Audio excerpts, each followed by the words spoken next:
So as I was saying, that the key is that software vendors that stay after they install software, whether through managed services, a subscription service, or the ability to actually leave people behind, training, etc., are the ones that succeed. In the case of, for example, eClinicalWorks, one of the reasons why they're very popular is they have a great training arm.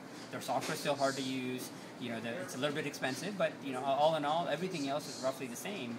But they have a great training arm where they stay with you throughout the future as you go into and understand their software.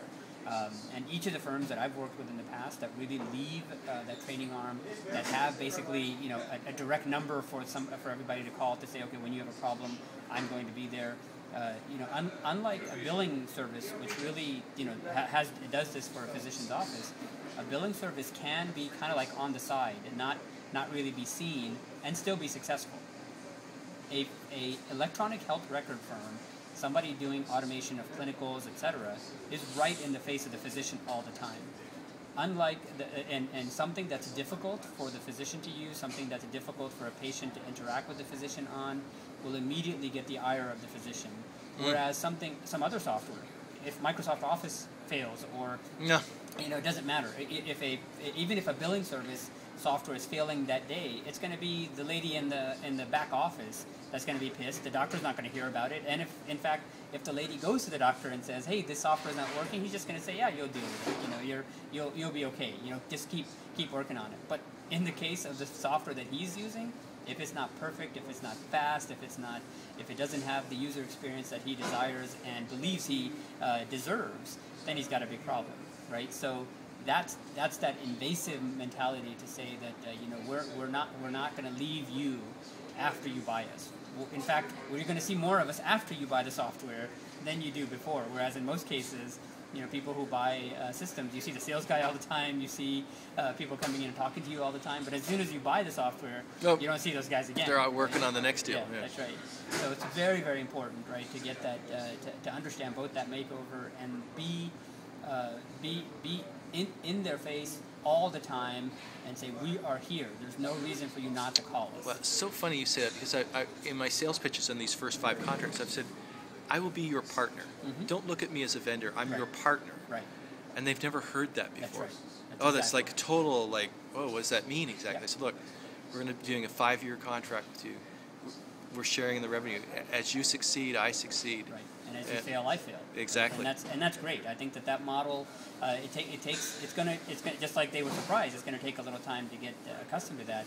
But the good news is that there is a way of seeding that market in a way to demonstrate that if you're not doing this, like whether we talk about the Medical Fusion conference or you're talking about thought leaders, etc., bloggers like me, we say things like.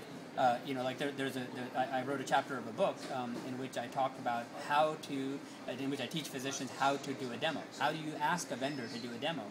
And one of the things in there I say is, if the vendor is talking about themselves or their software more than how you're going to be able to use that software, you've got a problem. Well, that's a great one. For example, if you're about to do a demonstration and you haven't taken out patient charts and say, okay, let's go through this patient chart one by one, let's enter something in, then you've got a problem. Shame on you. You're not asking the right questions. And so if a vendor goes in really and says those words, don't treat me as a vendor. I want to be a partner. If you fail, I want to fail with you. I don't want to succeed if you're going to fail. Mm-hmm. Those are things that not only have they not heard about, but even if they have heard it, it hasn't really sunk in because it's not common for them.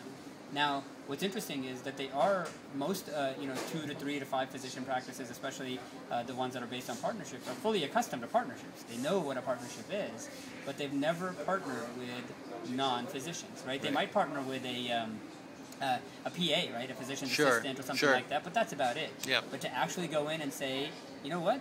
Why don't four doctors and one patient experience team go in there together? Why can't that be a partnership, right? Mm-hmm. Those are the kind of business model changes that if the discussions came out, Health Affairs is doing a special, I think it's this month's or the next month's issue, specifically around patient experience. Mm-hmm. There are folks at Harvard, folks at Gartner, for lots of places that are looking at the social CRM market, the social customer relationship market. That's where this fits. This is a social customer relationship management system. It's not an EHR. I'll tell you, did Martin show you some of the dashboards we're working on?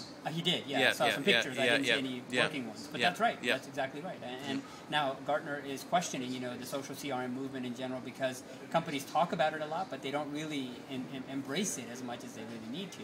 And so looking at that social CRM movement probably makes sense. Is who's doing the research there, figure out how can we tie that social CRM analyst to the patient experience or the patient relationship analyst.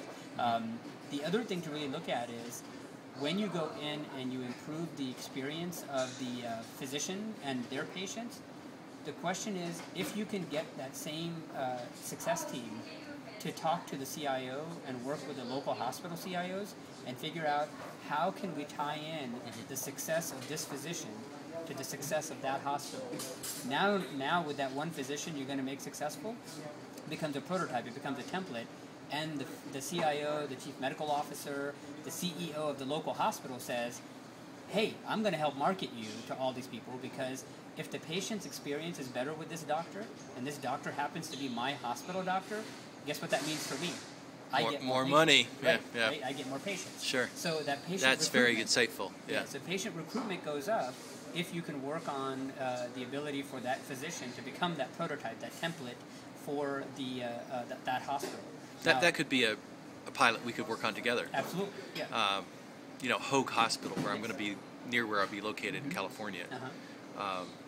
We have great inroads there already. Right. So that would be let's put that as a third part of our work together. Sure. No, that's great. I think that working with that physician abrasion thing that we were talking about a little while ago is something that both payers as well as hospitals are looking to reduce. Right. So if there's something here that the doctor is doing all this work and a very simple either cloud-based or integration channel gets created through the hospital to say, hey, while we're doing all this, we don't mind handing you all this data, so that when a patient comes from this doctor to the hospital, you already have the ADT feeds, you already have the CCR and the CCD, which are the two required file types in meaningful use.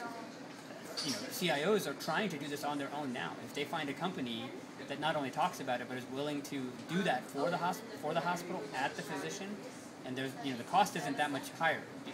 The cost of doing the technology part is actually higher than just doing the pure the integration part. So anything that can improve the relationship between a physician and the hospital, which the physician normally doesn't care about, the hospital cares about it, that would be a big way to increase the ability to market this.